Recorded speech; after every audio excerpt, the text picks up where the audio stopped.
Hoje a gente vai mergulhar no momento da história em que a arte foi usada não para inspirar, mas para destruir. Uma análise de como uma simples peça de teatro acabou moldando a opinião pública com consequências fatais. Olha só que forte isso. Essas foram as palavras do próprio Sócrates, na sua defesa. Ele sentia que não estava lutando contra pessoas de verdade, com argumentos lógicos, mas sim contra uma coisa muito mais difícil de combater: uma imagem, um fantasma que foi criado anos antes. E é essa pergunta que vai guiar a nossa conversa. Porque a resposta, olha, é bem mais complicada do que só os nomes que estavam lá no processo judicial. Na verdade, ela nos leva direto para o palco de um teatro em Atenas. Beleza, vamos entrar de cabeça nisso então. A defesa de Sócrates foi, no mínimo, surpreendente. Em vez de focar só nas acusações formais, ele mirou numa tal de má reputação que, segundo ele, o assombrava fazia muito, mas muito tempo.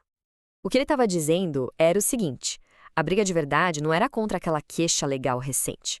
Era contra décadas de fofoca, de difamação pública. Ele estava literalmente lutando contra uma caricatura que a arte tinha criado sobre ele. E aí a gente chega na fonte dessa difamação toda. E não foi um panfleto político, nem um discurso de um rival. Foi uma obra de arte. Essa peça foi o principal motor que construiu e cimentou a imagem negativa do Sócrates. O Aristófanes pegou uma pessoa real, de carne e osso, e transformou num personagem para o entretenimento da galera. E o problema é que essa imagem pegou. Cara, o contraste aqui é gritante. Pensa só. De um lado, o Sócrates de verdade, o filósofo que andava por Atenas fazendo perguntas, buscando conhecimento. Do outro, a versão distorcida do palco, um charlatão perigoso. E o mais impressionante, foi essa segunda versão, a do palco, que muitos atenienses começaram a acreditar que era a real. A peça do Aristófanes não poupou nos adjetivos, sabe? Ele foi retratado como um sofista, ou seja, alguém que usa a lábia não para achar a verdade, mas para enganar os outros. Um vigarista intelectual, um preguiçoso, resumindo, um inimigo dos valores de Atenas. E essa experiência de ver o mestre ser condenado por causa de uma peça marcou Platão tão profundamente, mas tão profundamente, que o levou a criar uma crítica filosófica poderosíssima sobre os perigos da arte quando ela não tem controle. Para a gente entender a crítica do Platão, tem um conceito que é chave: doxa. Pensa na doxa como o reino da opinião popular, do achismo, da emoção.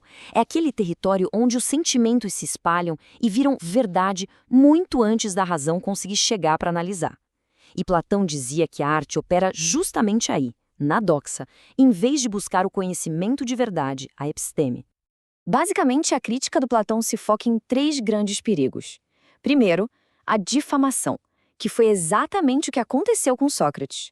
Segundo, a retórica, ou seja, usar a beleza da linguagem não para achar a verdade, mas para enganar. E por último, a corrupção moral. Platão achava que imitar heróis cheios de defeitos na arte acaba nos tornando pessoas piores na vida real. Mas Platão foi ainda mais fundo, com um argumento quase matemático. Para ele, a arte está 3 passos distante da realidade. Pensa assim: existe a forma ideal de uma cadeira, a ideia perfeita. Aí vem o artesão e faz uma cópia física dela. E o artista? Ele pinta uma cópia dessa cópia. Ou seja, a arte para Platão era a imitação de uma imitação. Certo. Agora vamos voltar para a história de Sócrates para a gente ver as consequências devastadoras e principalmente duradouras da peça do Aristófanes. E aqui vem a grande ironia, a parte mais maluca dessa história.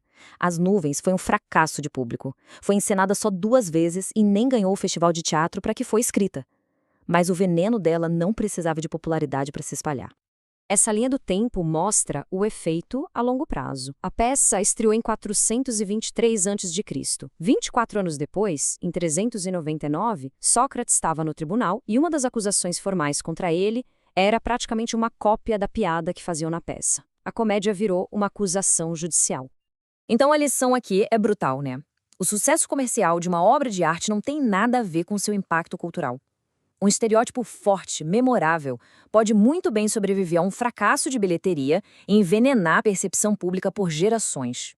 E claro, a história de Sócrates não é só uma curiosidade histórica. Ela levanta questões que continuam super atuais sobre mídia, influência e sobre a própria natureza da opinião pública. A fonte que a gente usou para essa análise faz essa conexão direta e é uma conexão poderosa. Pensa bem, a opinião pública é mobilizada com ataques que não seguem uma lógica formal, mas que se baseiam numa caricatura, num meme, que se espalha rápido e torna a defesa quase impossível. E é por isso que é um mecanismo tão eficaz e tão perigoso. É quase impossível usar a lógica para se defender de uma emoção, de uma imagem negativa que já se cristalizou na mente das pessoas. O Sócrates estava de fato lutando contra sombras. E isso tudo deixa a gente com uma pergunta para pensar. A história de Sócrates nos força a olhar para nossa própria cultura e questionar quais são as nuvens do nosso tempo. Quem são os personagens que, mesmo sendo ficção, acabam moldando o jeito que a gente enxerga pessoas e ideias no mundo real.